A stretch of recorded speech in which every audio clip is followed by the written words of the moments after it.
নমস্কার। সকলকে শুভ সন্ধ্যা। রাষ্ট্রবিজ্ঞান চর্চা কেন্দ্রের পক্ষ থেকে সকলকে স্বাগত। আজকে আমাদের সাথে আছেন বিশেষ অতিথি অধ্যাপিকা বাসবী চক্রবর্তী মহাশয়া। তিনি আমাদের রাষ্ট্রবিজ্ঞান চর্চা কেন্দ্রে আরো আগে অনেক আলোচনাই করেছেন। তো আজকে আলোচনার বিষয়টি হলো research design, A blue print for social research. আমি ম্যামকে অনুরোধ করব আজকের আলোচনাটি শুরু করার জন্য। ধন্যবাদ। আচ্ছা, ধন্যবাদ প্রকাশ। সবাইকে শুভ সন্ধ্যা। আর রাষ্ট্রবিজ্ঞান চর্চা কেন্দ্রের সঙ্গে যারা যুক্ত আছেন প্রত্যেক সদস্য এবং সদস্যকে আমি অভিনন্দন ও ধন্যবাদ জানাই, এবং বিশেষভাবে ধন্যবাদ জানাবো যে প্রকাশকে, যে এই উদ্যোগটা নিয়েছে, যে রিসার্চ মেথোডোলজির উপরে একটা ধারাবাহিকভাবে আলোচনা চক্র বা আলোচনা সভার যে একটা অনলাইন প্ল্যাটফর্ম খুঁজে নিয়েছে, এবং সেখানে বিভিন্ন অধ্যাপক অধ্যাপিকাই অনেকগুলোই আমিও শুনলাম যে তারা দিচ্ছেন। আমিও আজকে রিসার্চ ডিজাইন নিয়ে বলবো, যেটার নাম দিয়েছি research design A blue print for social research. তো আমি একটা কথা বলতে চাই যে যদিও এইখানে যে আলোচনাগুলো হয় এই প্ল্যাটফর্মে, সেটা অনেক নামী অধ্যাপক অধ্যাপিকারাই দেন এবং সেগুলো আমিও শুনি, কিন্তু আজকে এই পদ্ধতিবিদ্যার উপরে বা রিসার্চ মেথোডোলজির উপরে, গবেষণা পদ্ধতিবিদ্যার উপরে যে আলোচনাটা, সেটার কিন্তু আমার টার্গেটেড যারা শ্রোতা তারা হচ্ছে গবেষক গবেষিকা বা ছাত্রছাত্রী। তাদের মনে রেখেই কিন্তু আমি একটু সহজভাবে, মানে জিনিসটা তো খুব শক্ত, রিসার্চ ডিজাইনের বাংলা করলে আমরা বলি যে গবেষণা নকশা। অর্থাৎ যে গবেষণাগুলো আমরা সামাজিক গবেষণাগুলো করি, সেটা সোশিওলজির ক্ষেত্রে হতে পারে, পলিটিক্যাল সায়েন্সের হতে পারে, সাইকোলজির ক্ষেত্রে একটু আলাদা হয় গবেষণাটা, কিন্তু সেটা নানান স্তরের হতে পারে। যেমন আমরা যদি এমএ যে ডিজার্টেশন করাই, বা এমফিলে যে ডিজার্টেশন করি, বা পিএইচডি যে ডিজার্টেশন করাই, সেগুলোর মধ্যে একটু ফারাক আছে। প্রথমত, যেমন এমএ বা এমফিলে ডিজার্টেশনগুলো হয় একটা মাইক্রো স্টাডি, আর যেটা আমরা পিএইচডিতে করি সেটা ম্যাক্রো স্টাডি, অনেকটা বড় পপুলেশন নিয়ে আমরা সেখানে কাজ করি। কিন্তু রিসার্চ ডিজাইনটা কিন্তু প্রত্যেকটা গবেষণার ক্ষেত্রেই অপরিহার্য, কারণ একটা নকশা বা ডিজাইন না থাকলে কিন্তু গবেষণাটা সেই ম্যাক্রো লেভেলে হোক বা মাইক্রো লেভেলে হোক, ক্ষুদ্র স্তরী কি হোক বা বৃহৎ স্তরী কি হোক, প্রত্যেকটা ক্ষেত্রেই কিন্তু এই নকশা, গবেষণার নকশাটা ভীষণ জরুরি। এটাকে একটা খুব সহজ উদাহরণ দিয়ে আমি তোমাদের বা আপনাদের বোঝাতে পারি। যেমন যখন আমরা কোনো প্ল্যান করি একটা জমির ওপরে বাড়ি করতে, তো বাড়ি করার সময় কিন্তু আমরা সেটা একটা প্ল্যানিং দরকার হয়, একটা নকশা করা হয় যে সেটা একতলা বাড়ি হবে না দোতলা বাড়ি হবে, হ্যাঁ, এবং ঘরগুলো কিরকম ভাবে বিন্যাস হবে, দক্ষিণ খোলা হবে কিনা, সামনে গার্ডেন করা হবে কিনা, তার একটা ব্লু প্রিন্ট কিন্তু আগে থেকেই তৈরি করে নেওয়া হয়। হ্যাঁ, করে তারপরে বাড়িটা আস্তে আস্তে আস্তে আস্তে করা হয়, এবং সেটা একটা অনেকটা সময় সাপেক্ষ একটা প্রসেস। এই গবেষণাটাও তাই। গবেষণা যখন আমরা যে মানে যেমন প্রথম দিন যিনি বললেন যে টেক্সচুয়ালাইজেশন অফ দ্য রিসার্চ, সেটার পরে যে পরবর্তী যে প্রত্যেকটা স্তর আছে, যে বিভিন্ন different there are different steps in research design. এবং এটা আমি সামগ্রিকভাবেই বলছি, কোনো আলাদা আলাদা করে আমি কোয়ালিটেটিভ বা কোয়ান্টিটেটিভ রিসার্চের জন্য আলাদা করে ডিজাইনটা আমি বলছি না, আমি একটা সামগ্রিক ডিজাইনটার কথাই বলছি, যে সেখানে গবেষণার প্রত্যেকটা স্তর পেরিয়ে কিন্তু প্রত্যেক গবেষককেই কিন্তু যেতে হবে। এটাকে সেই জন্যে একটা নকশা বলা হচ্ছে, এবং বিভিন্ন পদ্ধতিবিদ্যা বিশেষজ্ঞরা অনেকে আছেন, সে রাষ্ট্রবিজ্ঞানেই হোক বা সমাজবিদ্যাতেই হোক, তারা কিন্তু একে নানানভাবে সংজ্ঞায়িত করার চেষ্টা করেছেন, ডিফাইন করার চেষ্টা করেছেন। যেমন ব্লেলক তিনি বলেছেন, research design is an application of the scientific method to the particular problem to be investigated, a phenomenon about which the researcher or theorist seeks greater insight and an increased body of factual knowledge। অর্থাৎ বাংলায় যদি আমরা বাংলা করে বলি, তাহলে বলবো অনুসন্ধানের ক্ষেত্রে রিসার্চ ডিজাইন বা গবেষণা নকশা হলো গৃহীত কোনো বিশেষ সমস্যার ক্ষেত্রে বৈজ্ঞানিক পদ্ধতি প্রয়োগ, যার মাধ্যমে কোনো রিসার্চার বা গবেষক কোনো ঘটনা সম্পর্কিত একটা বেশ গভীর অন্তর্দৃষ্টি এবং একটা তথ্যপূর্ণ জ্ঞান অর্জনে সে অগ্রসর হতে পারে, এটা তিনি বলেছেন। এছাড়াও অনেক বিখ্যাত পদ্ধতিবিদ্যা বিশেষজ্ঞ আছে, আমি এত ডিটেলসে যেতে চাইছি না, 2-3 জনের নাম আমি বলছি। আরেকজন আছেন যে পিভি ইয়াং বলেছেন যে গবেষণা নকশা হচ্ছে এমন যেটা গবেষককে, বিভিন্ন স্তর রয়েছে, যে স্তরগুলোকে অতিক্রম করলে গবেষক তার কাজে অগ্রসর হতে পারেন।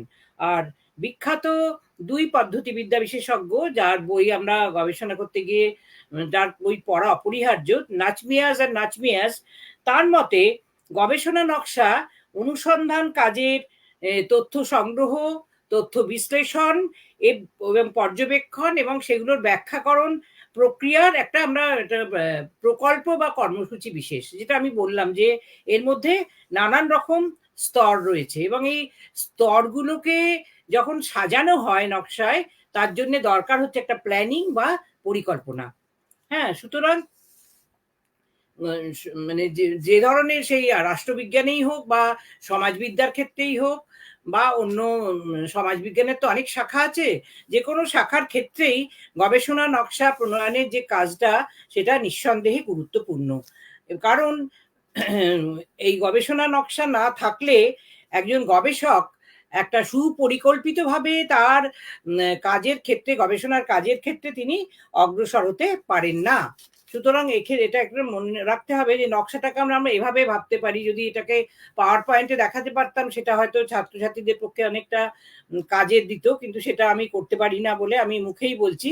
সেটা হচ্ছে যে প্রথমে কোন বিষয়ে এটা আমি নির্বাচন করবো আমার গবেষণার ক্ষেত্রে, আমরা সেটাকে প্রবলেম বলি আর কি, যে কোন সমস্যা নির্বাচন করব, এবং তারপরে হচ্ছে যে তারপরের স্তরটাই হচ্ছে যে যখন আমরা সমস্যাটাকে নির্বাচন করি এবং কাজে এগিয়ে যেতে চাই, তারপরেই আমাদের দরকার হচ্ছে যে preparation of the research design, গবেষণা নকশা প্রস্তুতকরণ। এবং এই প্রস্তুতকরণের ক্ষেত্রে যে বিষয়গুলো আসে সেগুলো হচ্ছে যে কিভাবে তথ্য সংগ্রহ করব, তারপরে তথ্যগুলো সংগ্রহ করার পর তথ্যকে কিভাবে প্রসেস করব, প্রক্রিয়াকরণ কি করে করব, এবং তারপরে তথ্য বিশ্লেষণ করব, এবং তারপরে কি করে তার ফাইন্ডিংস গুলোকে আমরা ফলাফলগুলো উপস্থাপন করব।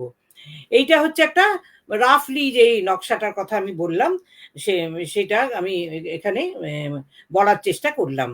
হ্যাঁ, তো সুতরাং কিন্তু মনে রাখতে হবে যে তার আগে, গবেষণা নকশা তৈরির আগে, যে গবেষণার রিসার্চ অবজেক্টিভস কি, গবেষণার যেটা উদ্দেশ্য সেটা সম্পর্কে একটা মানে সুস্পষ্ট ধারণা এই গবেষণা নকশার মধ্যে দেয়া ভীষণভাবে দরকারি। হ্যাঁ, যেমন যদি আমরা একটা ভাবি যে এইভাবে করব যে নারী শিক্ষার হারে যত বাড়ছে তার সঙ্গে মেয়েদের ক্ষমতায়ন বা সশক্তিকরণের হারটাও বাড়ছে, তাহলে সেটা যদি আমি ভাবি, তাহলে আমি যে পপুলেশনটা নির্বাচন করব, কত পপুলেশনের মধ্যে কত স্যাম্পল আমি নেব, অর্থাৎ যে আমি তো একদম পুরো ইউনিভার্স নিয়ে কাজ করতে পারবো না, সেখানে আমি কোন জায়গাটা নির্বাচন করব, একটা আরবান এলাকা নির্বাচন করতে পারি, কারণ আরবান সেক্টরে আমরা জানি যে মেয়েদের লেখাপড়ার হারটা অনেক বেশি, এবং সেখানে যদি আমি দেখতে চাই যে যত মেয়েরা লেখাপড়া শিখছে, সত্যি সত্যি যেভাবে আমরা ভাবছি যে ক্ষমতায়ন, নারী ক্ষমতায়ন হচ্ছে,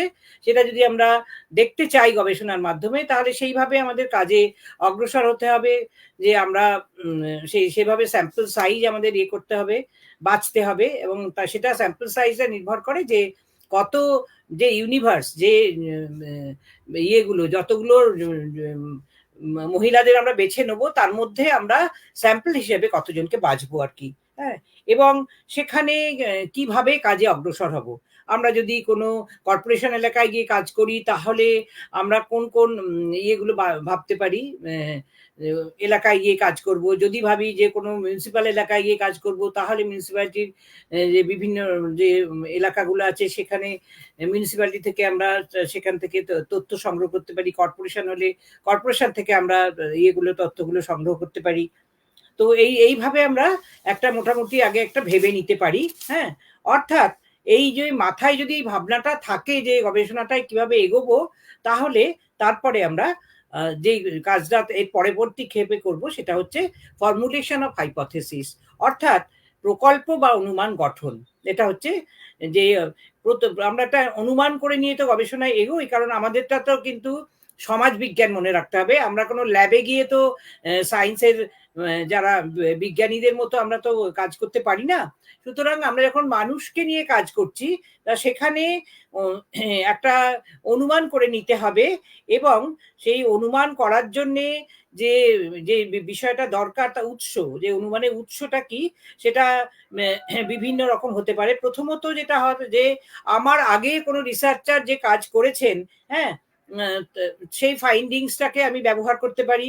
দ্বিতীয়ত যে এই যে ইয়েতে কোনো তার গবেষণা থেকে কোনো মৌলিক তত্ত্ব বা প্যারাডাইম বেরিয়ে এলো কিনা সেটা দেখতে পারি, কিংবা যে কাজ যখন করছি সেই কাজের মধ্যে থেকেও কোনো ধারণা জন্ম নিতে পারে। সুতরাং কনসেপচুয়ালাইজেশন বা প্রত্যয়ীকরণ এইটা হচ্ছে কিন্তু যে কোনো গবেষণার ক্ষেত্রে একটা খুব প্রচলিত কথা আর কি। এবং তার সঙ্গে গবেষকেরও কিছু সৃজনশীল কল্পনা বা অভিজ্ঞতা, গবেষণার অভিজ্ঞতা একটা গবেষককে তার কাজে এগিয়ে যেতে মসৃণভাবে ভীষণভাবে সাহায্য করে। সুতরাং আমরা সবসময় কাজের ক্ষেত্রে ছাত্রছাত্রীদের এটাই বলতাম যে গবেষণা করার সময় সবসময় মন, চোখ, কান সবই খোলা রাখতে হবে, হ্যাঁ।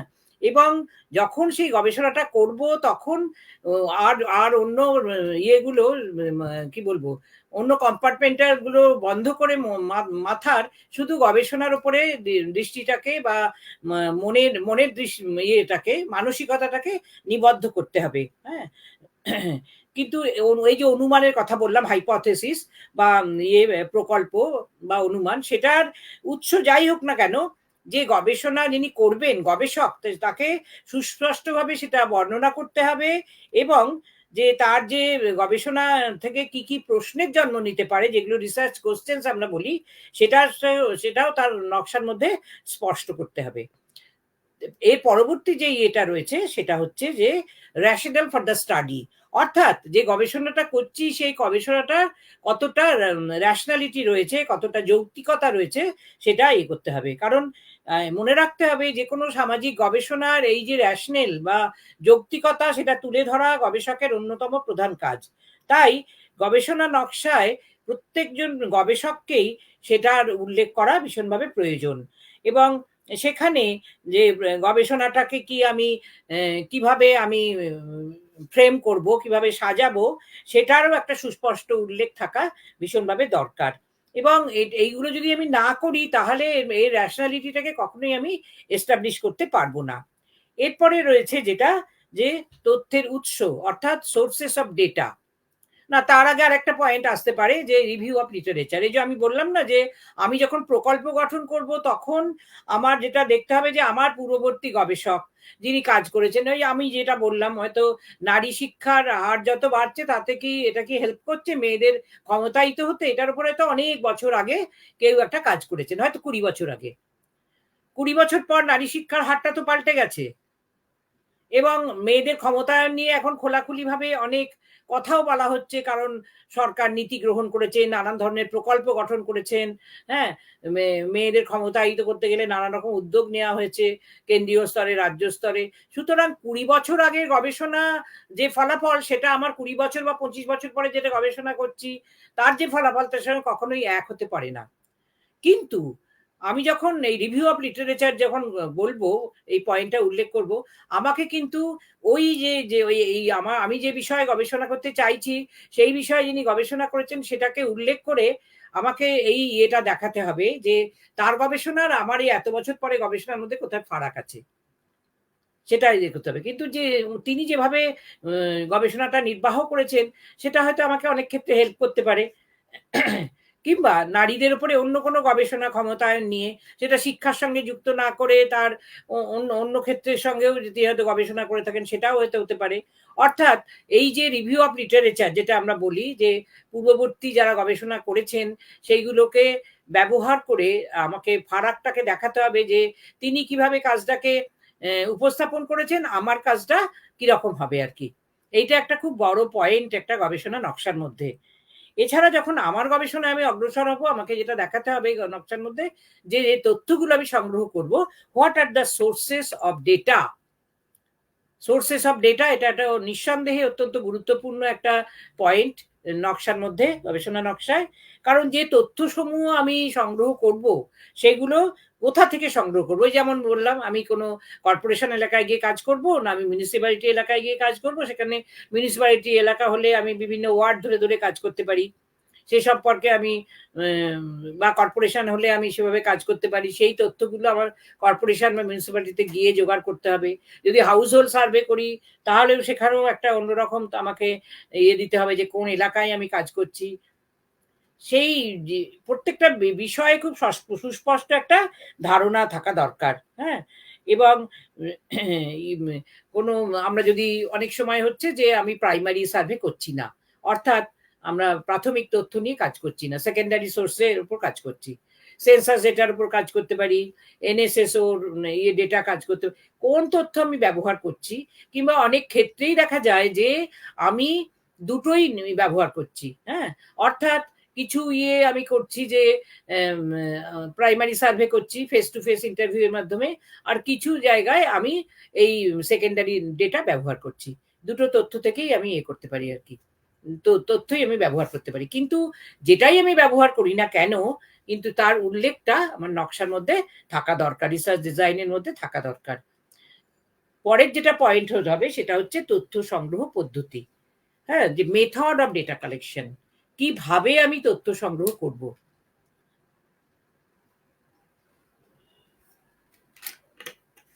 যে গবেষণার জন্য তথ্যগুলো কিভাবে সংগ্রহ করা হবে, সেটা যেমন আমি ইন্টারভিউ শিডিউল ব্যবহার করব, কিংবা আমি কোশ্চেনিয়ার ব্যবহার করব, অর্থাৎ অনেক সময় দেখা যায় যে দূরের কাউকে করছি, তখন ডাক যোগে আমি প্রশ্নগুলো পাঠাচ্ছি, তিনি সেটা ফিল আপ করে পাঠাচ্ছেন। কিংবা ওপেন এন্ড কোশ্চেন হবে না ক্লোজ এন্ড। ওপেন এন্ড হলে সেখানে স্পেস থাকে, যেখানে যার ইন্টারভিউ নিচ্ছি তিনি অনেক কিছু সেখানে লিখতে পারেন। আর ক্লোজ এন্ড হলে সেখানে হ্যাঁ না ইয়েস নো দিয়ে সেখানে খুব সংক্ষিপ্ত উত্তর সেখানে দেওয়া হয়। এবং এছাড়া দেখা যাচ্ছে যে অবজারভেশন মেথড হতে পারে, এছাড়া দেখা যায় যে কেস স্টাডি মেথড হতে পারে।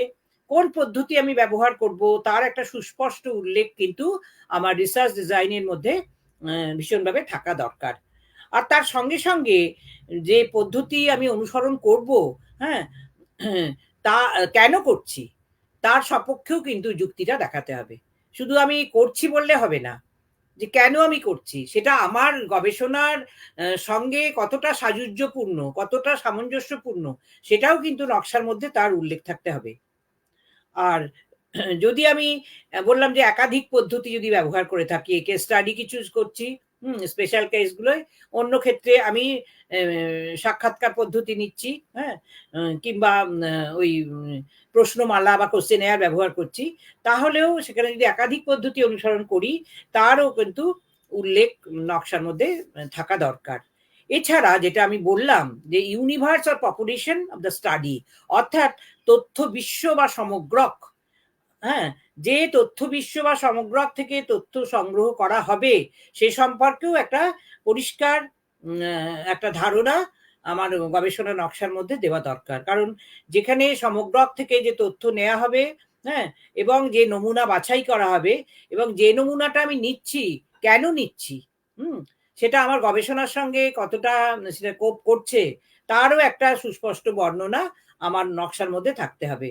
যদি নমুনা থেকে তথ্য সংগ্রহ করা হয় তাহলে নমুনায়ন পদ্ধতি সুস্পষ্টভাবে বর্ণিত থাকা দরকার। নিশ্চয়ই এরপরে কেউ হয়তো স্যাম্পলিং টেকনিক নিয়ে বলবেন, কারণ সেটাও একটা গবেষণার খুব বড় একটা জায়গা।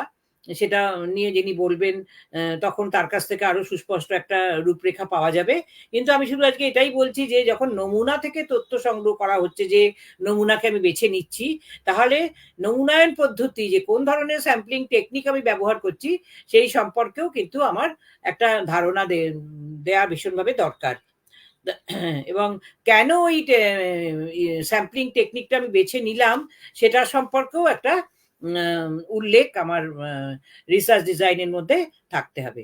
নেক্সট যে পয়েন্টটা বলবো আর কি নকশার ক্ষেত্রে, সেটা হচ্ছে যে তথ্যের নির্ভরযোগ্যতা এবং সঠিকতা, অর্থাৎ সেই তথ্য কতটা রিলায়েবল এবং কতটা valid, reliability and validity of data, এটাও একটা খুব গুরুত্বপূর্ণ পয়েন্ট। অর্থাৎ যে যে গবেষক, যিনি গবেষণা করছেন, হ্যাঁ, রিসার্চার, তিনি তথ্যের নির্ভরযোগ্যতা এবং কতটা সঠিক সেই সম্পর্কে তাকে নিশ্চিত হতে হবে।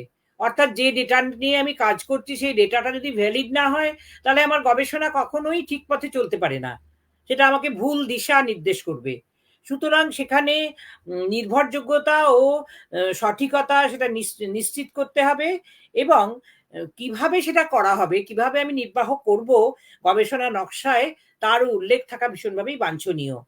হ্যাঁ, এবং সেই জন্য আমরা সোশ্যাল রিসার্চাররা কি করি, যে রাষ্ট্রবিজ্ঞানেই হোক বা সমাজবিদ্যাতেই হোক, আমরা তথ্যের নির্ভরযোগ্যতা এবং সঠিকতা, যাকে ইংরেজিতে আমরা বলছি রিলায়েবিলিটি এবং ভ্যালিডিটি, সেটা যাচাই করার জন্য আমরা যে প্রশ্নমালা নিয়ে কাজ করব তার একটা আমরা মানে প্রি টেস্ট করি আর কি, পূর্ব যাচাই।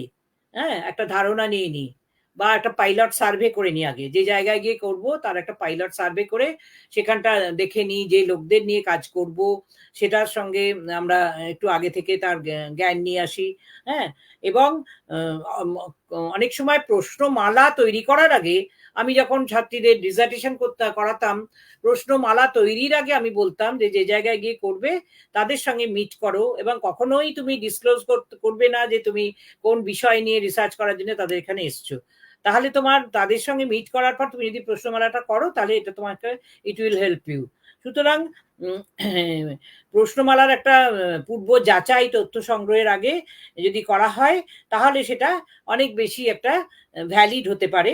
এর সঙ্গে সঙ্গে যে যারা, আমি যদি নিজে না কাজ করে আমি যদি ইনভেস্টিগেটর রাখি, হ্যাঁ, রিসার্চ ইনভেস্টিগেটর, অনেক সময় বড় মাপের একটা পিএইচডি কাজ করছি, যে পিএইচডি তে কম সময়ের মধ্যে কাজ করতে হয়, সুতরাং সব জায়গায় আমি হয়তো নিজে গিয়ে ডেটা কালেক্ট করতে পারছি না, তখন আমি একজন রিসার্চ ইনভেস্টিগেটর নিয়োগ করতে পারি। তো রিসার্চ ইনভেস্টিগেটর নিয়োগের ক্ষেত্রেও কিন্তু যে যাকে যাকে তাকে দিয়ে আমি কিন্তু কাজ করাতে পারবো না।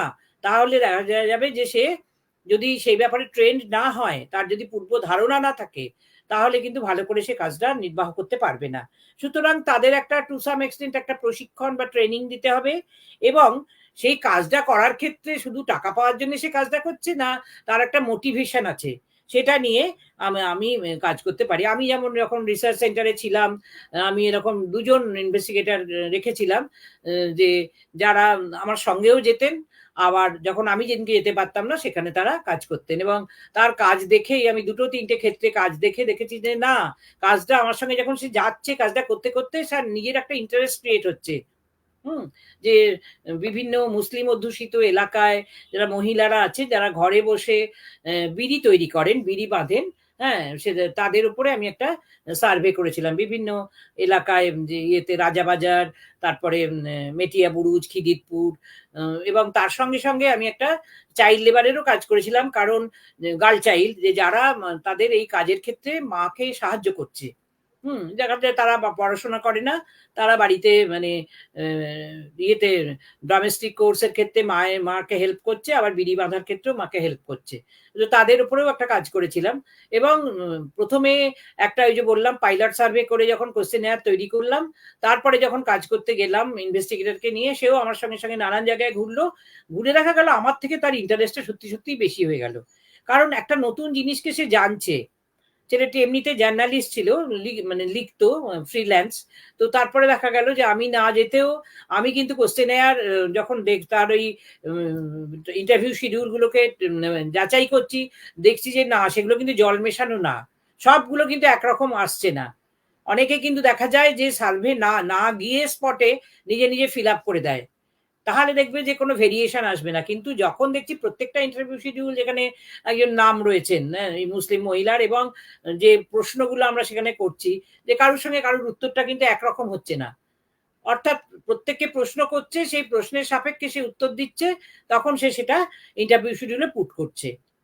সুতরাং তার মোটিভেশনটা কিন্তু দেখা গেল যে এই এটা নিয়ে সে কিন্তু খুব ইন্টারেস্ট নিয়ে কাজ করলো। পরবর্তীকালে আমি আরেকটাও কাজ করেছিলাম যে কলকাতার বিভিন্ন স্টেশন সংলগ্ন যে বাজারগুলো থাকে, যেমন শিয়ালদা মার্কেট, তারপরে দমদমে ঘুঘুডাঙ্গা বাজার, উল্টোডাঙ্গায় এরকম যেসব মহিলারা ডেলি কমিউট করে, অন্য জায়গা থেকে এসে সবজি তরি তরকারি বিক্রি করে, এরকম আমি 5টা বাজার বেছে নিয়ে কাজ করেছিলাম। এবং সেই জায়গাটায় কাজ করা একটু মহিলাদের পক্ষে মুশকিল, ফলে আমি প্রথম দিকে যেতাম, তারপর সে ছেলেটিই করেছিল, আমি যাকে নিয়োগ করেছিলাম ইনভেস্টিগেটর হিসেবে, সেও কিন্তু খুব চমৎকার সেখানে কাজ করেছিল আর কি।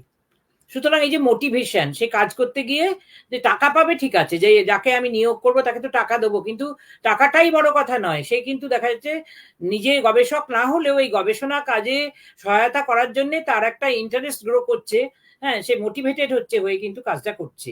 সুতরাং যখন কোনো রিসার্চার, হ্যাঁ, তার এরকম ইনভেস্টিগেটর তিনি নিয়োগ করেন, তা মানে তথ্য সংগ্রহকারী, সেক্ষেত্রে তাকে কিছুটা ট্রেনিং দিতে হয় এবং তার মোটিভেশন আছে কিনা সেটাও একটু যাচাই করা দরকার। এবং যে ডেটাটা সে কালেক্ট করছে, যে ইন্টারভিউ শিডিউল, সেগুলোও কিন্তু যে গবেষক আমি যেমন করেছিলাম যাচাই করে নিতে হয় যে কতটা সেটা রিলায়েবল, বিশ্বস্ত, কতটা সেটা সঠিক বা কতটা ভ্যালিড, সেটাও কিন্তু ইয়ে করতে হয় আর কি। তবুও অনেক কাজের ক্ষেত্রে দেখা যায় কিছু কিছু সীমাবদ্ধতা থেকে যায়, হ্যাঁ, তো সেগুলো কিন্তু রিসার্চারকেই সেই সীমাবদ্ধতা অতিক্রম করতে হবে। যখন বোঝা যাচ্ছে না এটা যে ইন্টারভিউ শিডিউলটা সে দিচ্ছে, I am not satisfied with the result, তখন দেখা যাচ্ছে সে সেটাকে নাকচ করে দিয়ে সেই জায়গাটা গিয়ে আমি নিজে কাজ করেছি তখন, হ্যাঁ। সুতরাং এই ক্ষেত্রে তথ্যের নির্ভরযোগ্যতা এবং সঠিকতা, এইটা একটা খুব গুরুত্বপূর্ণ পয়েন্ট এই গবেষণা নকশা তৈরির ক্ষেত্রে। তারপরে যে এটা আসে পয়েন্টটা, সেটা হচ্ছে ডেটা প্রসেসিং এবং অ্যানালিসিস, অর্থাৎ যে ডেটা সংগ্রহ করলাম, হ্যাঁ, সেটাকে প্রক্রিয়াকরণ এবং বিশ্লেষণ। অর্থাৎ যখন আমি নানান জায়গায় এরকম ভাবে ডেটা কালেক্ট করলাম, সেই ডেটা কালেক্ট করার পর সেটাকে কিভাবে আমি প্রসেস করব এবং বিশ্লেষণ করব, তারও একটা সুস্পষ্ট উল্লেখ আমার গবেষণা নকশা বা রিসার্চ ডিজাইনে থাকা ভীষণভাবে আবশ্যিক। অর্থাৎ যদি আমি কোশ্চেনেয়ার বা ইন্টারভিউ শিডিউল ব্যবহার করি, প্রশ্নমালা বাংলায় যাকে বলে, বা সাক্ষাৎকার পদ্ধতি, হ্যাঁ, যদি করি আর কি, তো তাহলে সেটাকে যথাযথভাবে এডিট করা, এবং সেটা টেবিল তৈরি করা, সারণীকরণ যাকে বলে, তারপর সেটাকে ট্যাবুলেশন চার্ট তৈরি করা, সেগুলো কিন্তু ভীষণভাবে দরকার, এবং সেগুলোর উল্লেখও আমার গবেষণা নকশা বা ডিজাইনের মধ্যে থাকা দরকার। এবং এই যে তথ্যকে আমি উপস্থাপন করব, যে গবেষণার কাজটা আমি এতদিন ধরে করলাম, সেটা যখন আমি উপস্থাপন করব, সেখানে কি কি পদ্ধতি আমি ব্যবহার করে সেটাকে উপস্থাপন করব, তারও একটা সংক্ষিপ্ত উল্লেখ আমার এখানে গবেষণা নকশার মধ্যে। কিন্তু একটা কথা মনে রাখতে হবে, কোনো জিনিসই কিন্তু আমি ডিটেলসে যেতে পারবো না। নকশা মানে কি, নকশার মধ্যে আমি কতটা কাজ করছি তার একটা সামগ্রিক বিবরণ আমি কখনোই নকশায় দিতে পারবো না। নকশার মধ্যে আমি যে কাজটা করতে চাইছি, একটা ব্লু প্রিন্ট যাকে বলেছি আমি, blue print for social research, তার প্রত্যেকটা স্তর, তার উল্লেখ আমি সেখানে আর কি করবো আর কি। তো তারপরে যেটা দরকার সেটা হচ্ছে যে সময়সূচি, অর্থাৎ টাইম শিডিউল। অর্থাৎ আমি যদি কোনো একটা গবেষণাকে যদি অনন্তকাল ধরে করে যাই, 10 বছর ধরে, তাহলে সেটা গবেষণা হবে না। কারণ আমরা জানি যে যখন আমরা পিএইচডির জন্য কাজ করি, সেখানেও সময় বেঁধে দেওয়া হয় 3+2, হ্যাঁ, বা যখন আমরা এমএ তে একটা ডিসার্টেশন করি, সেখানেও কিন্তু পড়াশোনা করতে করতে আমাদের কাজটা করতে হয়, বা এমফিলে যে ডিসার্টেশন করা হয়, সেখানেও একটা নির্দিষ্ট সময় আমাদের দিয়ে দেওয়া হয়। সুতরাং একটা গবেষণাকে একটা সুন্দর সময়ের ফ্রেমের মধ্যে যাতে আমি সুন্দরভাবে উপস্থাপন করতে পারি, যার জন্য একটা সময়সূচি তৈরি করা হয়, হ্যাঁ, টাইম শিডিউল। আর যদি পিএইচডির ক্ষেত্রে দেখা যায় অনন্তকাল ধরে একটা অনেক অনেক সময় ধরে করি, তাহলে দেখা যাবে যে অনেক কিছু পাল্টেও যেতে পারে ডেটার ক্ষেত্রে। যেমন আমি যখন ইয়ে করলাম, ওই বিড়ি শ্রমিকদের উপর, মহিলা বিড়ি শ্রমিকদের উপর কাজ করলাম, সেই কাজটা একটা জায়গায় পাবলিশ করার জন্যে আমি আবার একটা সেই জায়গায় সার্ভে করতে গেলাম। তখন দেখলাম যে অনেকটা জিনিস পাল্টে গেছে। তখন সেই সময়ে তারা 1000 বিড়ি তৈরি করে যে পারিশ্রমিক পেতেন মহিলারা, খুব কম, ভেরি মিগার অ্যামাউন্ট। অর্থাৎ সেখানেও একটা জেন্ডার গ্যাপ আমি দেখতে পেয়েছিলাম। যেসব পুরুষ শ্রমিকরা গিয়ে তারা কারখানায় বসে বিড়ি তৈরি করে, তারা অনেক বেশি টাকা পায়।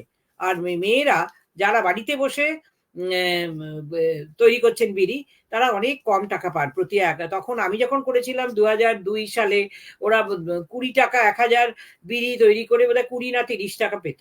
তারপর মিডলম্যানকে আবার কিছু টাকা দিতে হতো, যিনি এটা যোগাযোগটা করে দিতেন। তারপরে যদি কোনো খারাপ হয়ে যেত, ড্যাম ধরে যেত, সেই সব জিনিস তাদের নেওয়া হতো না, ফেলে দেওয়া হতো।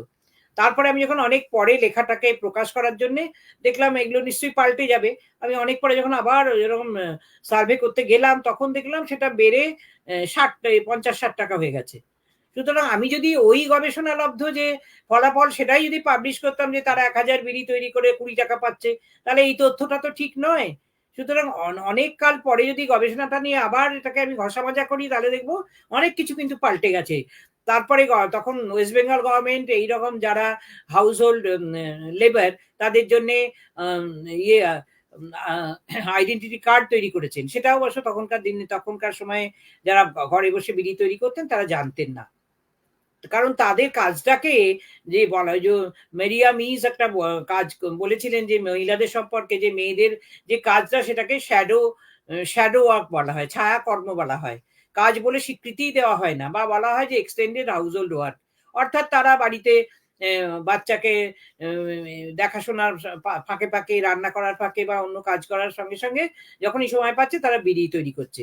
কিন্তু ওইটা করে তারা যে আর্ন করছে, সেটা টাকাটা তো সংসারেই তারা দিচ্ছে, কিন্তু তবুও মেয়েদের কাজটাকে কিন্তু যে সেইভাবে কাজ বলে স্বীকৃতি দেওয়া হতো না বলে মেরিয়া মিস বলেছিলেন এটাকে যে শ্যাডো ওয়ার্ক, বা ইনভিজিবল হ্যান্ড বলা হয় আর কি।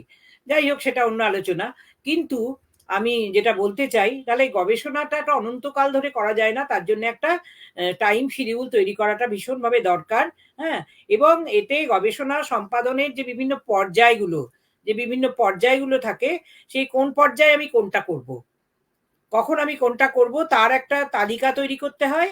এবং তার সঙ্গে সঙ্গে দেওয়া হয়, দিতে করা হয়। আমরা যখন পিএইচডি করেছিলাম, স্কলারশিপ পেতাম।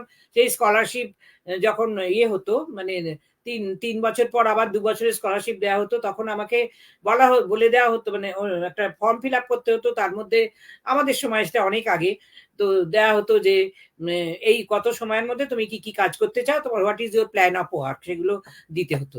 তো সেটা মাথায় রেখেই কিন্তু আমায় কাজটা করতে হতো, কারণ আমার ওর মধ্যেই কাজটা কমপ্লিট করতে হবে, নইলে আমার রেজিস্ট্রেশন ক্যান্সেল হয়ে যাবে, আমাকে রেজিস্ট্রেশন করতে হবে। তখন আবার রেজিস্ট্রেশনের ছিল, এখন আছে কিনা আমি জানি না।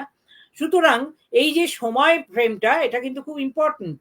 হ্যাঁ, এবং সেই জন্য আগে থেকেই বলে দেওয়া হয় যে এই 3 মাসের মধ্যে আমি এটা করব, পরবর্তী 6 মাসের মধ্যে আমি এটা করব, এইগুলো উল্লেখ থাকা ভীষণ দরকার। হ্যাঁ, এবং এই যে বললাম যে তথ্য সংগ্রহ এত সময়ের মধ্যে করব, তথ্যের যেটা ট্যাবুলেশন বা তার টেবিল তৈরি করা, সেইগুলো করার জন্য, অ্যানালিসিস করার জন্য, বা প্রতিবেদন তৈরি করার জন্য আমি কত সময় ব্যবহার করব, কত সময় নেব, তারও একটা উল্লেখ কিন্তু নকশার মধ্যে থাকা উচিত, খুব সংক্ষিপ্ত ভাবে। কারণ এই সময়সূচি বা টাইম শিডিউলটা থাকলে কি হয়, যে গবেষণাটা যদি নির্দিষ্ট সময়ের মধ্যে সম্পাদন করা যায়, তাহলে গবেষকের আগ্রহটাও কিন্তু বাড়তে থাকে। না হলে কাজটা যদি অনেক দিন ডিলে হয়, তখন গবেষকের ক্ষেত্রেও একটা লেথার্জি এসে যায়, তখন তার আগ্রহটা কমে যায়। সুতরাং টাইম শিডিউলটা একটা কিন্তু খুবই গুরুত্বপূর্ণ একটা গবেষণা নকশার মধ্যে খুব গুরুত্বপূর্ণ একটা জিনিস বা পয়েন্ট এটা। তারপরে হচ্ছে যেটা পরবর্তী গুরুত্বপূর্ণ যে সেটা হচ্ছে যে বাজেট। অর্থাৎ যে গবেষণা নকশা তৈরিতে যে বাজেটের অন্তর্ভুক্তিটাও একটা তাৎপর্যপূর্ণ, এই কারণে যে গবেষণাটা পরিচালনা করতে মোট কত খরচ হবে, এবং প্রত্যেকটা খাতে কত টাকা ব্যয় হবে, সেটা যদি আমি আগে থেকেই ঠিক করে রাখি, একটু প্লাস মাইনাস বা কিছু হতে পারে, কিন্তু মোটামুটি আমি যদি ধরে রাখি যে একজন ইনভেস্টিগেটর নিয়োগ করলাম, তাকে মান্থলি এত টাকা দিতে হবে, হ্যাঁ, এত মাস ধরে সে কাজ করবে, তাহলে কতটা লাগবে, এইরকম করে যদি আমি একটা আগে থেকে একটা প্ল্যানিং করে রাখি, তাহলে দেখা যাবে যে আমার অপচয়ের সম্ভাবনাও অনেক কম থাকে, এবং যে টাকা আমি ফেলোশিপ হিসেবে পাই, হ্যাঁ, সেটাও দেখা যায় যে ঠিক মতো যদি আমি এরকম পরিকল্পনা মাফিক খরচ করতে পারি, তাহলে যে গবেষণাটা বন্ধ হয়ে যাওয়ার সম্ভাবনাটাও কমে যায়। অনেক সময় দেখা যায় প্রথম দিকে আনপ্ল্যান্ড ভাবে খরচ করার ফলে দেখা গেল লাস্টের দিকে আর ইয়ে করতে পারছি না, আর টানতে পারছি না, অনেক খরচ তখনও বাকি। তাহলে কি হবে, গবেষণাটা মাঝপথেই থমকে যেতে পারে। বা ফেলোশিপের একটা, এখন তো ফেলোশিপ প্রচুর টাকা দেয়, আর আমাদের সময় খুব অল্প টাকা দেওয়া হতো। আমি সেই ৯০-এর দশকে পিএইচডি করেছি, তখন আমাকে খুব অল্প টাকার মধ্যেই কিন্তু এগুলো করতে হতো। মান্থলি একটা টাকা দেওয়া হতো, একটা কন্টিনজেন্সি গ্রান্ট দেওয়া হতো। তার মধ্যেই আমাকে কিন্তু গবেষণাটা নির্বাহ করতে হতো। সুতরাং বাজেট একটা নিঃসন্দেহে গুরুত্বপূর্ণ, নকশার ক্ষেত্রে গুরুত্বপূর্ণ একটা পয়েন্ট। এছাড়া দেখা যায় যে যখন একটা খুব বড় মাপের গবেষণা কেউ পরিচালনা করছে, আমি এখানে পার্সোনাল ইয়ের কথা বলছি, কিন্তু দেখা যায় যে কোনো বড় একটা প্রকল্প নিয়ে কেউ কাজ করছে, সেখানে মূল গবেষক একজন আছেন, কি ইনভেস্টিগেটর। এছাড়াও দেখা যায় যে আরো তার কোনো মানে অ্যাসোসিয়েট রিসার্চার যদি দরকার হয়, দক্ষ সহযোগী যদি প্রয়োজন হয়, এবং তাদের মধ্যে কে কোন বিষয়ে অভিজ্ঞ হবেন, হ্যাঁ, সেটাও একটা জানা ভীষণভাবে একটা সরি, সেটাও আগে থেকে আইডেন্টিফাই করা বা চিহ্নিত করা ভীষণভাবে দরকার। এবং তাদের মধ্যে কে কে কোনজন তথ্য সংগ্রহ করবে, হ্যাঁ, কতজন তথ্যটাকে বিন্যাস করবেন, স্ট্যাটিস্টিশিয়ান বা পরিসংখ্যানের যদি প্রয়োজন থাকে, পরিসংখ্যানবিদ কতজন থাকবেন, বা ওই সাবজেক্ট ম্যাটার স্পেশালিস্ট যিনি কোনো বিষয়ে বিশেষজ্ঞ কে কে থাকবেন। মানে একটা গবেষণা করতে গেলে কিন্তু অনেকের হেল্প লাগে, অনেকের হেল্প লাগে। যে আমি পরিশ্রম করতে পারি, আমি গবেষণা নকশাটা প্রস্তুত করতে পারি, কাজটাকে এগোতে পারি, কিন্তু অনেক ক্ষেত্রেই আমার যে বিষয়ে আমি হয়তো খুব ভালো জানি না, বা আমার জানাটা হচ্ছে ততটা অস্পষ্ট, সেখানে কিন্তু আমাকে অন্যের সাহায্য নিতে হবে।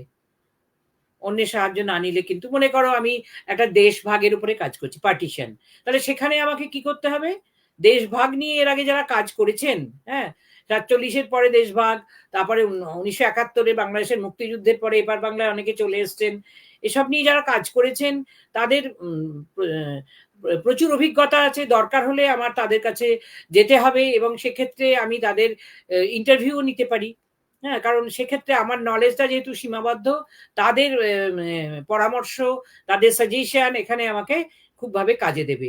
সুতরাং গবেষণার ক্ষেত্রে যে গবেষক, সে যেমন এফোর্ট দেবে, তার যেমন এগিয়ে যাওয়ার ক্ষেত্রে তার পরিশ্রম, তার পরিকল্পনা, তার বুদ্ধিমত্তা, এগুলো যেমন দরকার, তেমনি গবেষণাকে এগিয়ে নিয়ে যেতে গেলে আর যেসব সহযোগী সহায়কের দরকার হবে, তাদেরকেও কিন্তু তাদেরকেও উপযুক্তভাবে ব্যবহার করতে হবে যখন দরকার। এবং যদি সাবজেক্ট স্পেশালিস্ট কেউ থাকে, আমি যেমন বললাম যে দেশভাগ নিয়ে যারা কাজ করেছেন, তাদের নিয়ে গিয়ে তাদের কাছ থেকে আমি অনেক পরামর্শ পেতে পারি, অনেক সাজেশন পেতে পারি, সেগুলোকেও আমি সঠিক মতো ব্যবহার করতে পারি। এরপরে যেটা ইয়ে করা হবে যে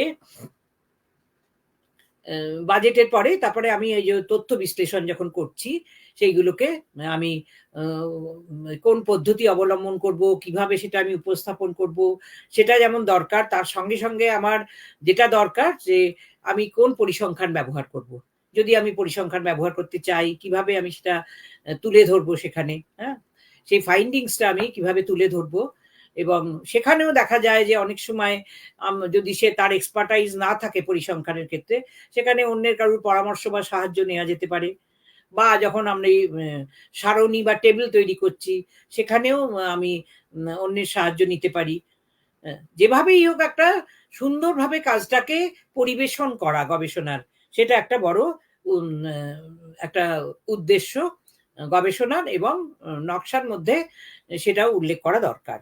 এরপরে যেটা খুবই দরকার, সেটা যারা গবেষণার সঙ্গে যুক্ত বা যারা এখানে শুনছেন, ছাত্রছাত্রী বা গবেষিকারা বা গবেষকরা, যেটা সেটা হচ্ছে যে গ্রন্থপঞ্জি বা তথ্য নির্দেশিকা বা বিব্লিওগ্রাফি যাকে আমরা বলি, হ্যাঁ, যে গবেষণায় আমরা নানান জিনিস ব্যবহার করে থাকি, যে যেমন নানান রকম বই বা পুস্তক, প্রবন্ধ, গবেষণার প্রতিবেদন ইত্যাদির একটা তালিকা প্রস্তুত করা ভীষণভাবে দরকার।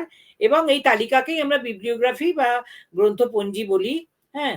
আর অনেকে দেখা যায় কেউ কেউ সেটাকে রেফারেন্স হিসেবে ব্যবহার করেন বা সিলেক্টেড বিবলিওগ্রাফি বলেন বা এরকম করেন। এছাড়া দেখা যায় যে আমি এই যেমন আমি একটা ইয়ে করলাম যে গবেষণা নকশা যে কাকে বলে বলতে গিয়ে সংজ্ঞা দিতে গিয়ে আমি নাচমিয়াস বা পিভি ইয়ং বা ব্লেলক অ্যান্ড ব্লেলকের কথা বললাম।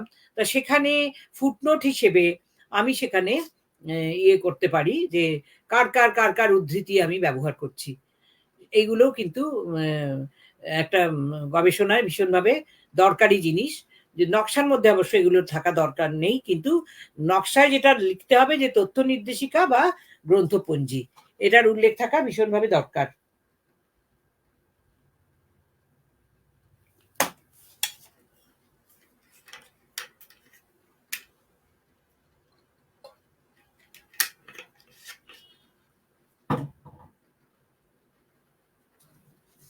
সুতরাং গবেষণা নকশা বা রিসার্চ ডিজাইন, যেটাকে আমরা বলছি যে blue print for social science research বা সোশ্যাল রিসার্চ, সেখানে তাহলে এই যে যে কত এইগুলো বললাম, যে পরপর যে পয়েন্টগুলো বললাম, যে প্রথমে একটা তার কোন বিষয়ে গবেষণা করব, সমস্যা নির্বাচন, হ্যাঁ, এবং সেটা তারপরে যে ইয়েগুলো বললাম।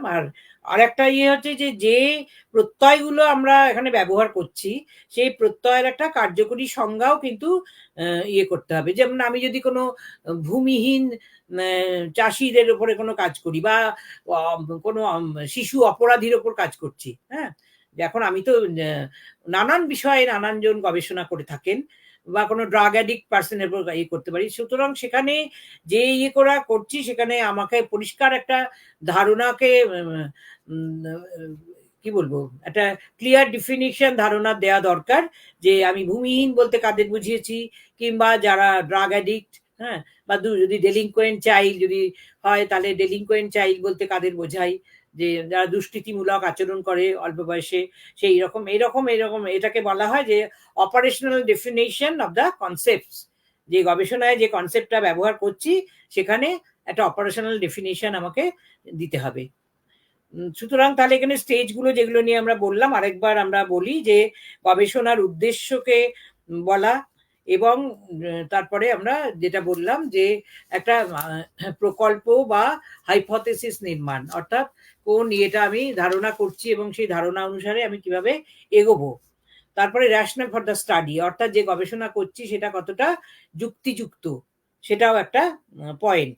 এছাড়া যে ডেটা বা যে উপাত্ত নিয়ে কাজ করব, what are the sources of data, তারও একটা স্পষ্ট উল্লেখ থাকা গবেষণা নকশার মধ্যে উচিত। তারপরে কোন পদ্ধতিতে কাজ করব, মেথড অফ ডেটা কালেকশন, সেটাও নকশাতে থাকা উচিত।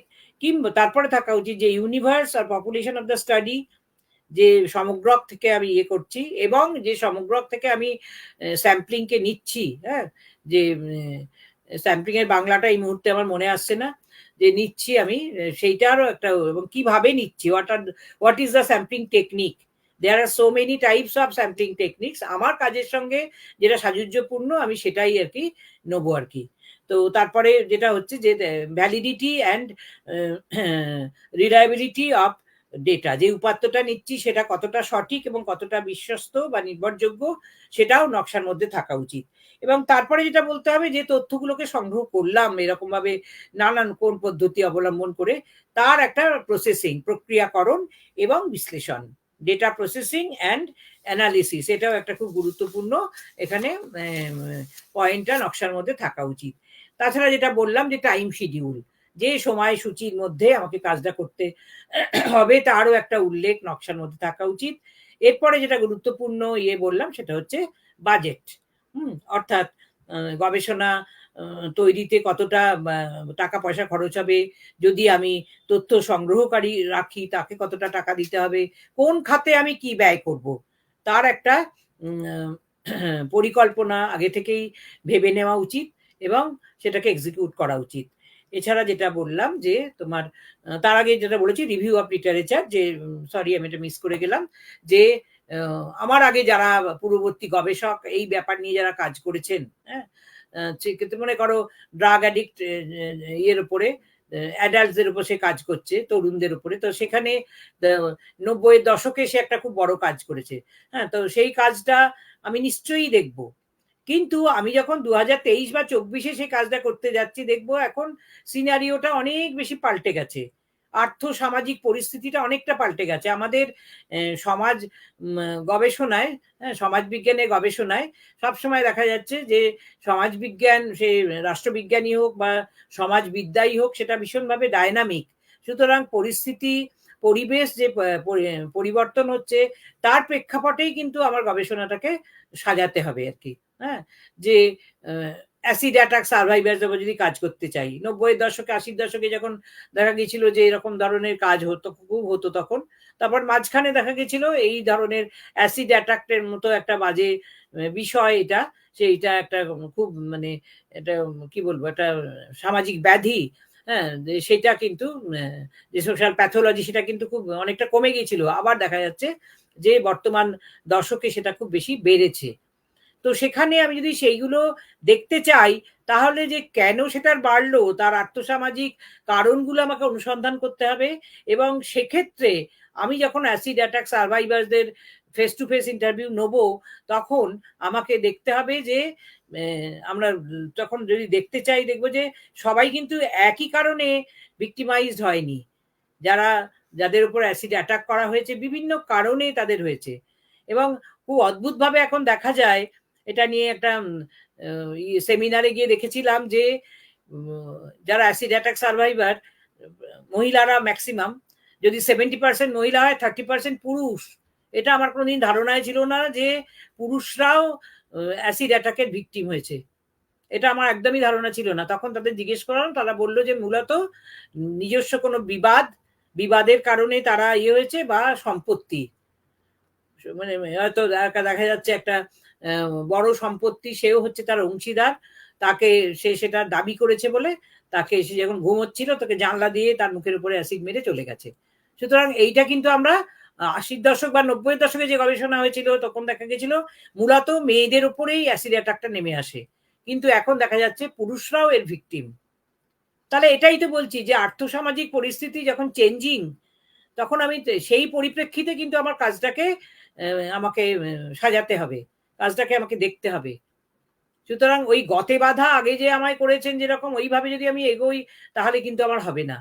সেই জন্য আমি বলি না যে যখন সমাজ গবেষণায় একজন গবেষক নিজেকে নিয়োজিত করবেন, তার চোখ, কান, মন সবকিছুই খুব উন্মুক্ত রাখতে হবে, এবং তাকে ভীষণভাবে দৃষ্টি নিবদ্ধ রাখতে হবে গবেষণার বিষয়টির উপরে। এবং আমরা গবেষণায় একটা কথা ব্যবহার করি যে পার্টিসিপেন্ট অবজারভেশন, অংশগ্রাহী পর্যবেক্ষণ। যদি গবেষক মনে করেন যে আমি কোনো কমিউনিটির মধ্যে কাজ করতে গেছি, সেখানে আমি ভালো তাদের কাছ থেকে পাচ্ছি না তথ্য, তখন দেখা যায় যে সে নিজের পরিচয়টা লুকিয়ে, ডিসক্লোজ না করে, তাদের সঙ্গে থেকে, হ্যাঁ, যে তাদের জীবনযাত্রা প্রণালী, তাদের খাদ্যাভ্যাস, তাদের এইসব দিয়ে, যে এটা মূলত দেখা যায় যারা এখন সোশিওলজিতেও অনেকে এটা নিয়ে গবেষণা করেন, আর অ্যানথ্রোপোলজিতে এটা ভীষণ দেখা যেত যখন বিভিন্ন ট্রাইবের সঙ্গে তারা কাজ করতে যেত। এই পার্টিসিপেন্ট অবজারভেশন বা অংশগ্রাহী পর্যবেক্ষণ একটা খুব বড় পদ্ধতি ছিল, যেটাকে তারা ব্যবহার করতেন। অবজারভেশনটা তো প্রত্যেকটা গবেষণাতেই লাগে, অবজারভেশন ছাড়া তো গবেষণা হয় না। কিন্তু এই যে পার্টিসিপেন্ট অবজারভেশন, নিজেকে, আমি যে একজন মানে রিসার্চার, এই পরিচয়টাকে লুকিয়ে আমি কিন্তু তাদের সঙ্গে থেকে আমি আমার উপাত্তগুলো আহরণ করছি। অর্থাৎ সেক্ষেত্রে আমার আরেকটা কথা এখানে বলবো যে এথিক্স অফ রিসার্চ বলে একটা জিনিস আছে, নিশ্চয়ই এটা নিয়েও কেউ বলবেন। তো সেই এথিক্স অনুযায়ী যেটা হয় যে গবেষকের একটা দায়বদ্ধতা থাকে, যে জিনিসটা আমি গবেষণা করছি, just not to have bag A degree, যে শুধু একটা ডিগ্রি অর্জন করলাম তা নয়, যখন একটা জিনিস নিয়ে গবেষণা করব, তখন আমার একটা দায়বদ্ধতা থেকে যায় যে এই সম্পর্কে গবেষণালব্ধ যে জ্ঞান, সেটা সবাই যাতে জানতে পারে, যাতে আমি যখন বইটা প্রকাশ করব বা এটা নিয়ে যখন নানান জায়গায় বলবো, তাহলে এটা অনেক ছাত্রছাত্রী বা পরবর্তী প্রজন্মের যারা গবেষক, তাদের সেটা সাহায্য করবে। এবং আমাদের ভারতে হয়তো এটা খুব একটা পপুলার নয়, বিদেশি গবেষণার ক্ষেত্রে দেখা যায় যে এই যে নানান রকম গভর্নমেন্ট পলিসি, পাবলিক পলিসি যেগুলো ফর্মুলেট করা হয়, সেটার ইয়েতে অনেক সময় গবেষণার লব্ধ যে জ্ঞানটাকে কাজে লাগানো হয়, যেটা আমাদের এখানে সায়েন্সে খুব হয় আর কি, সায়েন্সে খুব হয়। আর আমি যখন একটা রিসার্চ সেন্টারে কাজ করতাম, মানে এই রবীন্দ্রভারতী ইউনিভার্সিটি জয়েন করার আগে, তখন এই যে বললাম বিড়ি শ্রমিকের উপর কাজ করেছিলাম। তো নানান জায়গায় ঘুরে আমি, আমার একটা টাইম ফ্রেম ছিল, 6 মান্থস আমাকে টাইম দিয়েছিল এবং একটা গ্র্যান্ট দিয়েছিল, সেখানে কাজ করেছিলাম। এবং তখন আমি যে ইয়ে আমার যেটা ইয়ে ছিল উপলব্ধি বা যে জ্ঞান তাদের ইয়ে করেছিলাম, তখন আমাদের ইউজিসি টিম যখন ভিজিট করেছিলেন, আমি তখন যে যে ইয়েগুলো দেখেছিলাম যে কোন কোন দিক থেকে তারা সাফার করে, হ্যাঁ, কোন কোন দিক থেকে মেয়েরা সাফার করে। কারণ এই যে তাদের জন্য যে গভর্নমেন্ট এখন আইডেন্টিটি ইয়ে দিচ্ছে, কার্ড দিচ্ছে, সেটাই তারা জানতো না। মেয়েরা যেমন তাদের জন্য অনেক আইন আছে যেমন জানে না, এইসব মেয়েরা তো একটু প্রান্তিক মেয়ে। যেমন যখন আমি তাদের ফেস টু ফেস সাক্ষাৎকার নিচ্ছি, তারা কবে ইউপি বা বিহার থেকে কলকাতায় এসছে সেই তারিখটাও তারা বলতে পারছে না, সেই তারিখটা সম্পর্কেও তাদের কোনো জ্ঞান নেই। তখন কোনো উল্লেখযোগ্য ঘটনা, রাজনৈতিক ঘটনা বা অন্য কিছু বলছি, তখন সে কানেক্ট করতে পারছে, হ্যাঁ ওই সময় এসছিলাম, ওই সময় এখানে এসছিলাম। অর্থাৎ কোন সালে আমি এসছি সেটা তারা বলতে পারছে না। তাদের মানে যে ওই বাড়িটুকু আর যে কাজটুকু তারা করে ওর মধ্যেই তাদের জীবনটা আবর্তিত হয় বলে বাইরের ইয়ে সব জগৎ সম্পর্কে তারা অনেকটাই দেখা যায় যারা জানতেও চায় না, ভেরি মাচ রিলাক্ট্যান্ট, বা তাদের জানানোও হয় না। কারণ আমরা দেখেছি যে যে কমিউনিটিতে কাজ করতাম সেখানে ইয়েরা ভীষণ রক্ষণশীল, ফলে বাইরে তারা একেবারেই যায় না। ফলে তাদের যে গবেষণার জন্য যে র মেটেরিয়াল গুলো দরকার, সেটাও কিন্তু মিডল ম্যান এসে তাদের বাড়ির দরজায় এসে দিয়ে যেত। অর্থাৎ সেখানেও তারা গিয়ে দোকান থেকে সেগুলো আনতে পারতো না। ফলে এই এই মানে গবেষণালব্ধ যে জ্ঞান বা আমার যে ফাইন্ডিং, সেটাও কিন্তু দেখা যায় যে যখন অন্যকে শেয়ার করা যদি যায়, তাহলে এটা দিয়ে কোনো পলিসি মেকিং এর কাজেও লাগতে পারে। সুতরাং গবেষণাটাকে এইভাবেই কিন্তু পরিচালনা করা উচিত। শুধু আমি একটা ডিগ্রি অর্জন করলাম এই জন্যই গবেষণা করছি, এইটা কিন্তু কখনোই একজন গবেষকের আমার মনে হয় যে দৃষ্টিভঙ্গি বা উদ্দেশ্য হওয়া উচিত নয়। আর এটাই হচ্ছে তাহলে যেটা আমাদের আজকের আলোচনা থেকে বেরিয়ে এলো। আমি গবেষণা নকশা বা রিসার্চ ডিজাইন নিয়ে যেগুলো বললাম, যে it is undoubtedly is a blue print for the social science research. কারণ গবেষণা নকশাটা যদি আগে তৈরি না করা হয়, তাহলে কিছুতেই আমি গবেষণার বিভিন্ন স্তরগুলো অতিক্রম করে গবেষণাটাকে এগিয়ে নিয়ে যেতে পারবো না। সুতরাং এটাকে প্রিপেয়ার করা, রিসার্চ ডিজাইনটাকে প্রিপেয়ার করা, ইট ইজ ভেরি এসেন্সিয়াল। এটা না ইয়ে করলে গবেষণাটাকে সঠিক পথে চালনা করাও যায় না, এবং নিজের কাজটাও এটা এগোতে, এবং নিজেও অনেক সময় বিভ্রান্ত হয়ে যেতে হয়। একটা ব্লুপ্রিন্ট যদি আমার সামনে থাকে, তাহলে সেই মতো আমি একটা স্টেপ বাই স্টেপ আমি অগ্রসর হতে পারি। একটা স্টেপ ওভার ইয়ে অতিক্রম করে, ওভারল্যাপ করে আমি আরেকটায় চলে গেলাম, এই সম্ভাবনাটা কমে যায়। সুতরাং এই আজকে আলোচনার মধ্যে থেকে এটাই বেরিয়ে এলো যে it is blueprint for social science research. যে কোনো ধরনের, সে রাষ্ট্রবিজ্ঞানই হোক বা সমাজবিদ্যাই হোক বা সমাজবিজ্ঞানের আরো নানা শাখা আছে, প্রত্যেক ক্ষেত্রেই গবেষণা নকশা প্রস্তুত করা একজন গবেষকের প্রত্যেক পক্ষে একটি অপরিহার্য বিষয়। এবং এটাকে ছাড়া গবেষণা কিন্তু অসম্পূর্ণ থেকে যাবে, ঠিক পথ বা ঠিক দিশা এটা খুঁজে নিতে পারবে না। এই কথা বলে আমি আজকে আমার আলোচনা শেষ করছি। প্রকাশ।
হ্যাঁ ম্যাম, শুনতে পাচ্ছেন?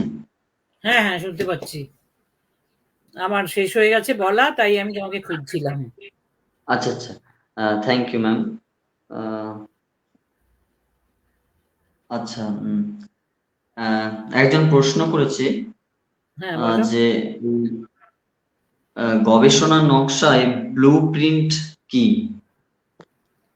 গবেষণা নকশায় ব্লুপ্রিন্ট বলতে আমার এটা আছে, রিসার্চ ডিজাইন কোলন আর blueprint for social science research. অর্থাৎ সামাজিক গবেষণায় গবেষণা নকশাটা হচ্ছে একটা ব্লুপ্রিন্টের মতো, অর্থাৎ ওই যাকে আমরা ডিজাইন বলছি সেটাই হচ্ছে ব্লুপ্রিন্ট, নকশা আর কি। একটা বাড়ির যখন তৈরি হয় তার যেমন একটা পরিকল্পনা করে একটা নকশা তৈরি হয়, ডিজাইন তৈরি হয়, তেমনি গবেষণাতেও যখন আমরা কিভাবে এগোবো, কোন কোন স্তরগুলো আমরা নির্ধারণ করব, সেই স্তরগুলোকে কিভাবে আমরা এক্সিকিউট করব, সেটা করার জন্য ব্লুপ্রিন্ট কথাটা ব্যবহার করা হয়েছে আর কি। ব্লুপ্রিন্ট মিনস ও ডিজাইনই আর কি, মানে ওটাকে একটু সুন্দর করে বোঝানোর জন্য এটা নামটা এরকম দিয়েছি। শুধু রিসার্চ ডিজাইন না বলে একটা ব্লুপ্রিন্ট ফর সোশ্যাল রিসার্চ, এটা তো সামাজিক গবেষণাই, সুতরাং সেটাকে এটা বলেছি রিসার্চ ডিজাইনটা হচ্ছে অ্যাজ এ ব্লুপ্রিন্ট।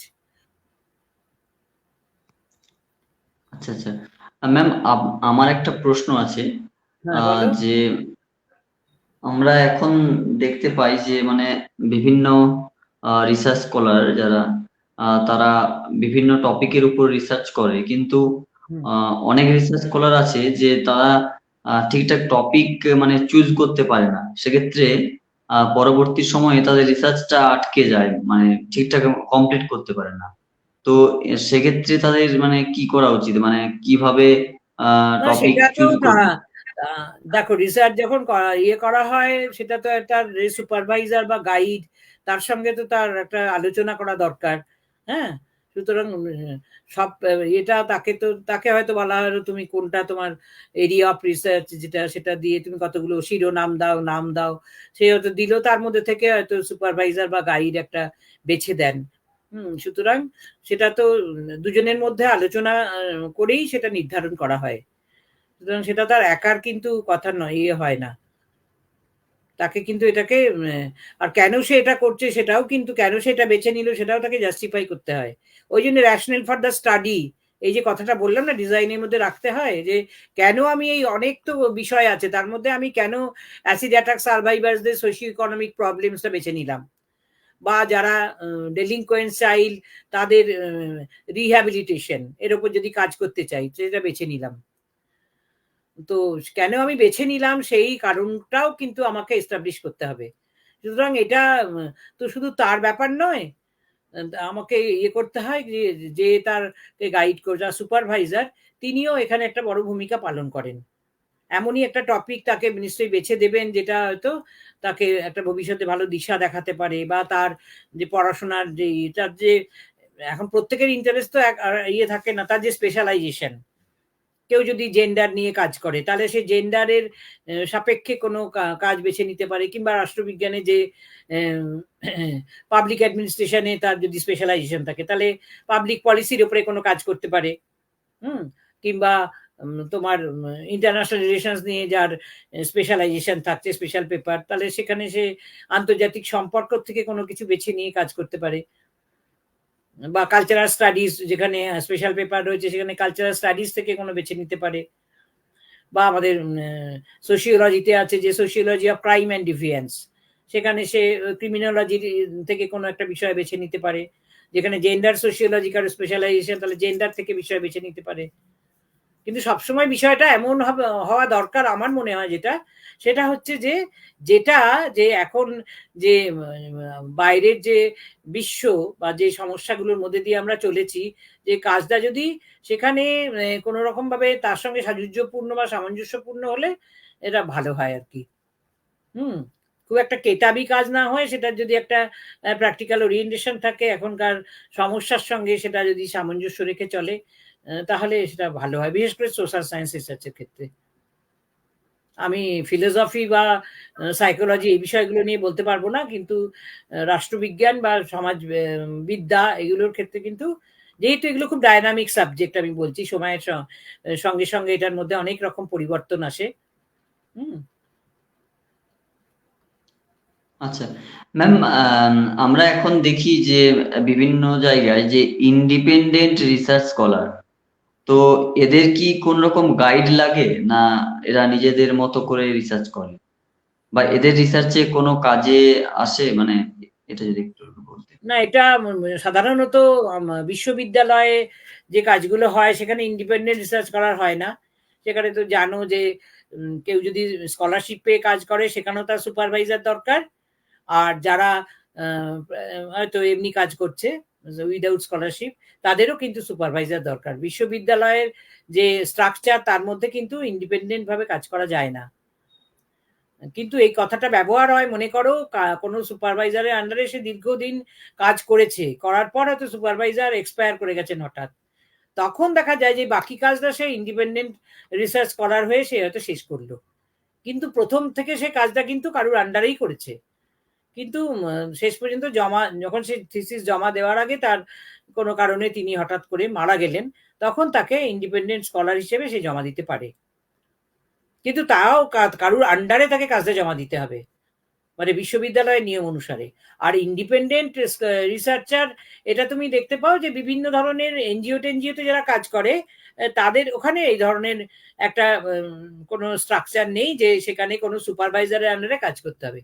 বিভিন্ন এনজিও তো নানান ধরনের এরকম গবেষণা করছে, মনে করো যারা অ্যাসিড অ্যাটাক সার্ভাইভার নিয়ে কাজ করছে, তারা সেখানে তো এইটা নিয়ে কাজ করছে। সেখানে নট দ্যাট যে বিশ্ববিদ্যালয়ে যেরকম সুপারভাইজার থাকে তাদের আন্ডারে যেরকম কাজ করতে হয় ওরকম না, সে নিজে আগ্রহী হয়ে বিভিন্ন এনজিও গুলোতে এরকমই কাজ হয়।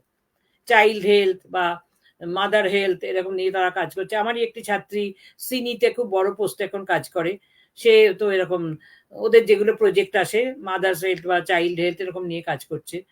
নানান জায়গায় ঘুরে ঘুরে খুব ট্রাভেল করতে হয়, এখানে খুব একটা আরবান সেন্ট্রিক কাজ নয়, সেখানে রুরাল সেক্টরেও তাকে যেতে হয়।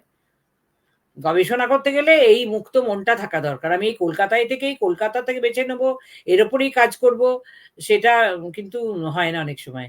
তাকে কিন্তু গ্রামে গ্রামেও ঘুরতে হবে। যদি কম্পারেটিভ স্টাডি আমি একটা করি যে আরবান সেক্টরের সঙ্গে রুরাল সেক্টর, তাহলে আরবান সেক্টরেও তাকে কাজ করতে হবে, রুরাল সেক্টরেও ঘুরে তাকে কাজ করতে হবে।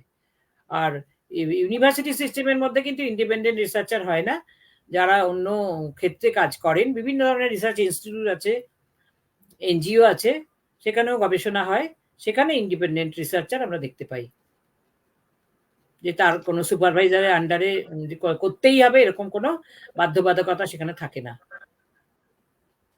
ঠিক আছে? আহ, হ্যাঁ ম্যাম, হ্যাঁ। আর আমার আরেকটি লাস্ট প্রশ্ন, ম্যাম, এই রিসার্চের ক্ষেত্রে ফিল্ড ওয়ার্কটা কতখানি গুরুত্বপূর্ণ? হ্যাঁ, তুমি এখন নির্ভর করছে যে তুমি কিরকম কাজ করবে। তুমি যদি প্রাইমারি ডেটা নিয়ে কাজ করতে চাও, তাহলে তোমাকে তো ক্ষেত্র সমীক্ষা করতে হবে, ফিল্ড সার্ভে। হ্যাঁ, সেখানে তোমাকে তো মানে যেটা একসময় অ্যানথ্রোপোলজি যারা নৃতাত্ত্বিক তারা তাদের সমস্ত কাজটাই ছিল ডিপেন্ডেন্ট অন ফিল্ড ওয়ার্ক, কারণ তারা মনে করতো যে ক্ষেত্র সমীক্ষা না করলে রিসার্চের ইয়েটা জানা যায় না আর কি। তো সেখানে ঘুরে ঘুরে ঘুরে ঘুরে নানান জায়গায় তারা কাজ করতেন। এখন তো সোশিওলজিতেও ইয়েতে দেখা যাচ্ছে বা পলিটিক্যাল সায়েন্সেও কিন্তু এই ফিল্ড সার্ভেটা ভীষণভাবে দরকার। কারণ ফিল্ড সার্ভে করতে গিয়ে তোমাকে বেছে নিতে হবে যে কিভাবে কাজটা করবে আর কি।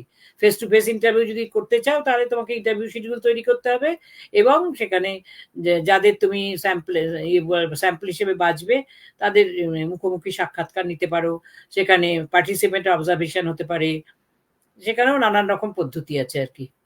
হ্যাঁ, সেইগুলো ফিল্ড সার্ভেটা খুবই দরকার। যারা প্রাইমারি ডেটা বা যারা প্রাথমিক তথ্য নিয়ে কাজ করতে চায়, উপাত্ত নিয়ে, তাদের ক্ষেত্রে ফিল্ড সার্ভে ভীষণভাবে এসেনশিয়াল। একজন খুব বিখ্যাত সমাজবিজ্ঞানী সোশিওলজিস্ট বলছি না, বিনয় ঘোষ, তো তার অসাধারণ সব ফিল্ড সার্ভে ছিল, অসাধারণ। তিনি সাইকেলে করে পর্যন্ত ঘুরে ঘুরে ঘুরে ঘুরে এরকম নানান ফিল্ড সার্ভে করেছিলেন, যে তিনি গ্রাম বাংলা সংস্কৃতি জানার জন্য বিভিন্ন মেলা এরকম ঘুরে ঘুরে কাজ করেছিলেন। প্রচুর, তার 43টা বই আছে। তিনি হিস্টোরিয়ান ছিলেন, সোশিওলজিস্ট ছিলেন না, কিন্তু কাজগুলো তার সবই সোশিওলজির উপরে।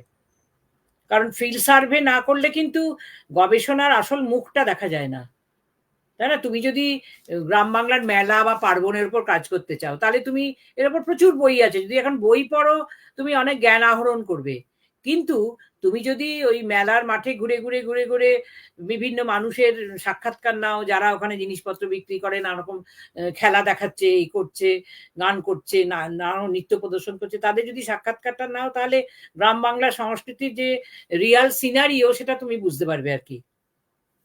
আমরা সোশিওলজিতে কিন্তু আমরা ফিল্ড সার্ভের উপরে অনেকটাই এখন গুরুত্ব দেওয়া হয় আর কি।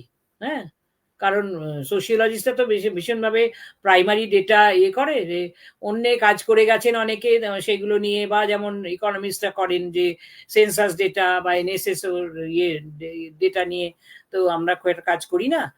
আমাদের ক্ষেত্রে যে ফিল্ডে গিয়ে কাজ করাটা ভীষণভাবে মানে গ্রহণযোগ্য, এবং এইভাবে আমরা ফিল্ড রিপোর্ট তৈরি করি যেখানে যেখানে গিয়ে সার্ভে করলাম আর কি। ফিল্ড সার্ভে যেখানে বলা হচ্ছে, অর্থাৎ ক্ষেত্র সমীক্ষা। এটা একটা প্র্যাকটিক্যাল নলেজটা অনেক বেশি তুমি গ্যাদার করতে পারবে। একটা বই পড়ে তুমি যে জ্ঞানটা আহরণ করবে, তার থেকে তুমি যদি সেই ফিল্ডে গিয়ে কাজ করো, তাহলে তুমি অনেক বেশি জ্ঞান আহরণ করতে পারবে। দেখবে হয়তো বইতে যা পড়েছো সেটা অনেক ফাঁক থেকে গেছে সেই জ্ঞানের মধ্যে। যখন তুমি গিয়ে সেখানে তাদের নিয়ে গবেষণা করছো, তাহলে তুমি what is the actual scenario there, সেটা তুমি তখন তোমার সামনে তুমি সেটা ক্যাপচার করতে পারবে সিনারিওটা। ঠিক আছে? Thank you ma'am. হ্যাঁ, থ্যাংক ইউ। আজকে আমরা এখানে টেকনোলজি নিয়ে যেটা করছো, এটা খুবই ভালো। আমার মনে হয় এটা ছাত্রছাত্রীদের পক্ষে খুবই একটা উপযোগী হবে। আরো নিশ্চয়ই অনেকে এটা নিয়ে বলবেন। হ্যাঁ, তোমার কাছে একটা অনুরোধ রয়েছে যে কোয়ালিটেটিভ আর কোয়ান্টিটেটিভ এই দুটো যে রিসার্চ টেকনিক রয়েছে, এটা নিয়ে যদি কাউকে দিয়ে একটা আলাদা করে বলাও, তাহলে আমার মনে হয় সেটা খুব হেল্পফুল হবে। স্যাম্পলিং নিয়ে তো বোধহয় কেউ একজন বলবেন। তো সেটা আমার মনে হয় যে একজন সেদিন মিক্স মেথড নিয়ে বললেন, ভালো বললেন, কিন্তু অনেকেই গুণবাচক বা পরিমাণবাচক গবেষণা পদ্ধতি সম্পর্কে খুব ভালো ধারণা অনেক ছাত্রছাত্রী থাকে না। সেটা নিয়ে যদি কাউকে বলাও, তাহলে আমার মনে হয় মেথোডোলজি নিয়ে তোমরা তো একটা সিরিজ অফ লেকচার আয়োজন করেছো, তাহলে সেটা অনেক ভালো হবে। না, it is my suggestion and now it is up to you. Okay? হ্যাঁ ম্যাম, অবশ্যই। হ্যাঁ, অবশ্যই। Thank you ma'am. আজকের আলোচনা আমরা এখানেই শেষ করছি। সকলকে শুভরাত্রি। শুভরাত্রি। ধন্যবাদ সকল।